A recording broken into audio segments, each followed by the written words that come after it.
So I don't know if you've noticed, but EA seems to be going through some changes recently. Now, we all know EA and their reputation, or at least their modern day reputation. Because I had no beef with EA back in the day, if you're talking, EA Sports big days and early 2000, kind of all the way up until 2010. Obviously, over the last 10 or so years, we've seen a lot of financially driven moves from them. And when I say that, I suppose basically what I mean there is that they kind of doubled down on all of their things that were big hits, and anything that wasn't a massive hit basically just got cast aside. All of their sports games and the Ultimate Team stuff and the Battlefields and, everything that they could monetize long term was where they put all of their effort. I don't have to explain to you what EA's current reputation is. However, what I've been noticing for a little bit now is a bit of a shift in how they move. And at first I thought, maybe it's just like a bit of a fluke, maybe it's a bit of a one-off. But now news keeps piling up that provides a lot of evidence and a lot of hope for someone like myself that this is a conscious effort on their part and a genuine initiative from EA to change things up a bit and maybe go in a different direction. Now, you may be thinking, what am I talking about? So I'll do my best to explain in the briefest way possible. But before I get into this, YouTube tells me that roughly 60% of you that are watching my videos are not subscribed to this channel. So I basically wanted to ask, what are you doing? Just hit the button. Hit that like too while you're there. Thank you. Let's move on. Now, all the way back in 2016, EA launched sort of a side publishing wing by the name of EA Originals. And over the last 7 years or so, they've put out titles like Unravel, Unravel 2, A Way Out, Sea of Solitude, Knockout City, and the incredibly well-received and incredibly popular It Takes Two. So on first glance you might think, okay, no big deal, EA has like a little side publishing thing that puts out indie titles and they partner up with indie developers to, scoop up some quality titles to basically help bulk out EA's offering. Now, all of those games I just mentioned, I've played all of them except for Sea of Solitude and It Takes Two, unfortunately, which I meant to get to but never quite got round to, although I hear amazing things about it. So EA had this quiet, good run on the side, but because it was mainly indie titles, I suppose it didn't really cause too much of a stir, it didn't catch many people's attention. But I think this was the beginning of something that we're now starting to see some of the benefits from. Because if you fast forward a little bit, all the way up until 2019, where they decide to take the chance with the Jedi Fallen Order game, which to their eyes was probably a bit of a risk. They had the Star Wars license, they had to keep cranking out games. From what I heard, the people who, managed the Star Wars license weren't particularly happy with how Battlefront 1 and 2 went. So Jedi Fallen Order, in the eyes of EA, you're talking about a single player game that you can't sell skins and packs and cosmetics for, long term. It's just play it once and you're done, maybe we'll add some DLC. To them, at that time, would probably be considered a gamble. Now, Jedi Fallen Order was my game of the year for 2019. I thought it was incredibly well done, and I wasn't alone because it got really good reviews across the board and also sold incredibly well. And that's kind of stage 2. You have stage 1 as this little indie success with these handful of titles that are original and creative, and then stage 2 is success with this big budget single player story driven thing. And the wheels start turning a bit more, the snowball starts to move down the hill a bit faster.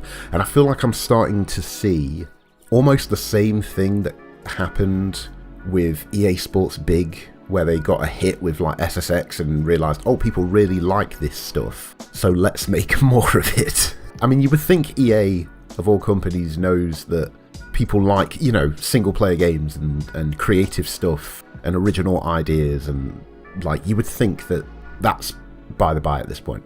So you kind of fast forward to now and you look over the course of the last few months, and although EA has this reputation of this sort of money hungry corporation that just pumps out FIFA year after year, that isn't actually the case anymore. And I don't see, at least on my timelines or YouTube recommendation pages, I don't see many people talking about just how good of a run they've been having recently, and just how good of a run they may continue to have, and more importantly, the people who run EA are now speaking about this and how they are going to continue to push in this direction. And that for me is incredibly exciting when you are talking about a company as big as them, with as much resources and as much money and as much access to so many things as they have, now deciding to go in the single player direction. So over the last few months, like, they put out Need for Speed Unbound. Everybody was a little... I, myself, you know, you may be aware that I put out a video of my concerns about that game, because the last few Need for Speed games they were all, like, online focused. They were all clearly created in a way to monetize long term. And then Need for Speed Unbound comes out. It's a bit of a fresh new take. It's got, like, a new style. It's got an offline single player mode for a kickoff, which you can actually pause. So that was a big improvement for me. And they make this game that is almost a throwback to the old Need for Speed games of, you're going to play this offline single player thing, it's going to be fun, and then you're going to go online and play multiplayer if you want to. Need for Speed Unbound was pretty good. I'd give it like a low 8 out of 10, I should say. Then you fast forward a little bit to January. The Dead Space remake comes out.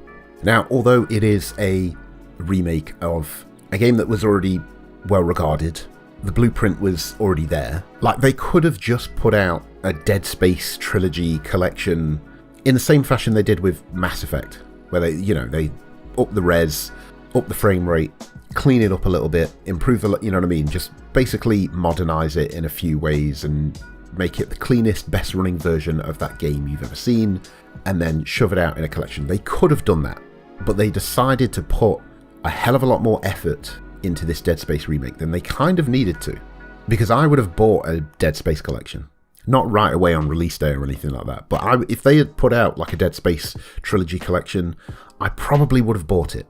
But they decided to go back in and build that game basically from the ground up again, keep the majority of it the same, but change what needed to be changed, modernize what needed to be modernized.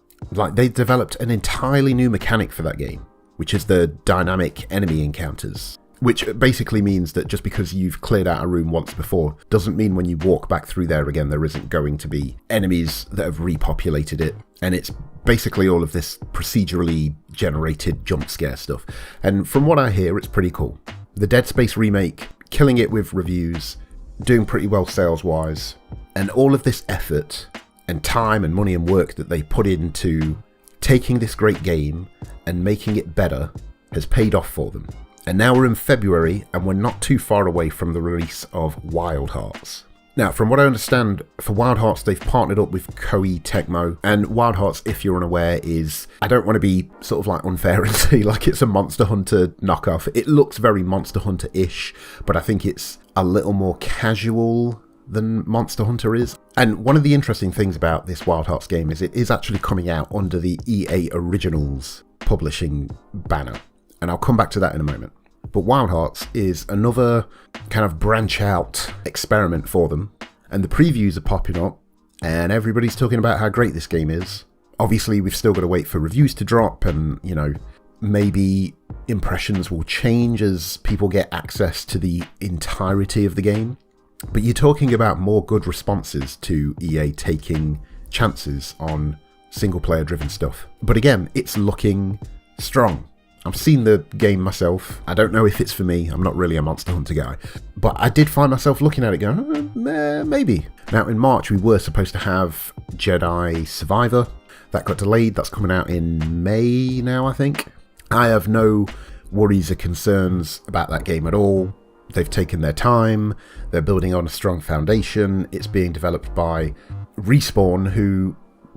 I mean, you find me another studio that has a stronger track record than those guys. So it'll be another single player, big budget success in the books. So now going back to Wild Hearts, which, like I said a minute ago, is coming out under the EA Originals banner. And there was an article recently that spoke a little about this. And somebody got a line out of, I think his name is Jeff Gammon, I believe, who is the general manager of EA partnerships. You know, he's the dude who goes out there and says, hey, do you want to come make a game with us? And all of that stuff. And there's quotes from this guy out there saying, you know, this EA original stuff has gone really well for us. We started off with stuff like Unravel and A Way Out, and smaller scale indie titles, and it's gone so well that now we're pumping more money into it. Now we're releasing stuff like Wild Hearts, which is a much bigger budget, bigger scale thing. And in the future, we intend to make more titles of this scale.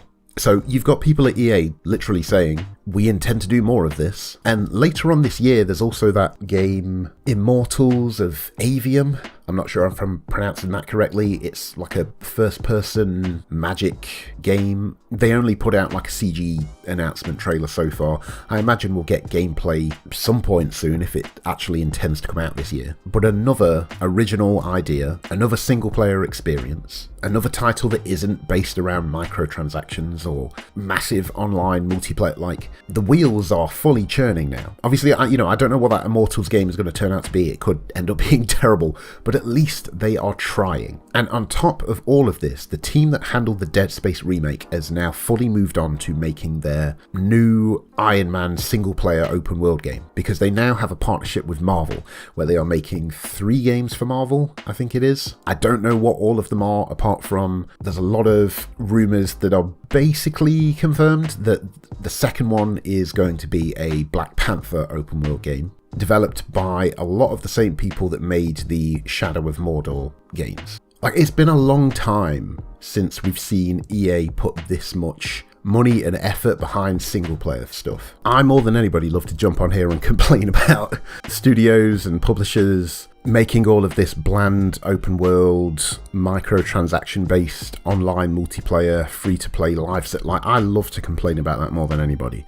But at the end of the day, like, if I'm going to jump on here and complain about all this other stuff, I also have to give credit where it's due. And EA is on a pretty good run and shows a lot of signs that they want to continue in this direction. And that gives me a ton of hope for what's coming down the line from there. The real funny thing for me, actually, is that the last time that they branched out and experimented in this way was back when the original Dead Space first released. And they had that little run where they did Dead Space and Mirror's Edge and the Saboteur, and there was a handful of other stuff. That didn't go so well for them, but this little run they're in now seems to be going better. But I basically made this video because I felt like nobody was talking about this. I'm sure they're still going to continue to pump out all of the FIFAs, the Maddens and the Battlefields and try and squeeze as much money out of that as possible. But if the billions that FIFA Ultimate Team generates then gets fed into some of these more experimental ventures, then I'm 100% on board. If they have to go over there and make their money so that they can do the more fun stuff over here, like, cool, no worries, crack on. But it's been a really interesting journey just kind of watching them slowly build up all of this stuff from the EA Originals publishing wing, with these small titles that just generated enough interest and enough success that got the cogs turning for somebody there. I mean, maybe there was a giant management change that I'm unaware of at EA, but they're doing pretty well now. I find it hard to take shots at them at the moment. And this is kind of like, I suppose, a tail on of my last video of, live service games not quite working out for people and people backing out or cancelling or shutting down those. Like, God, I really hope we're seeing a new shift back in this direction. But what about you? Are you happy with EA at the moment? Looking forward to any of their upcoming releases? Or are you a little bummed out that they're moving in this direction? But that's all from me for this video. I've been Anepsayan. You, as always, have been a wonderful audience, and I hope to catch you next time.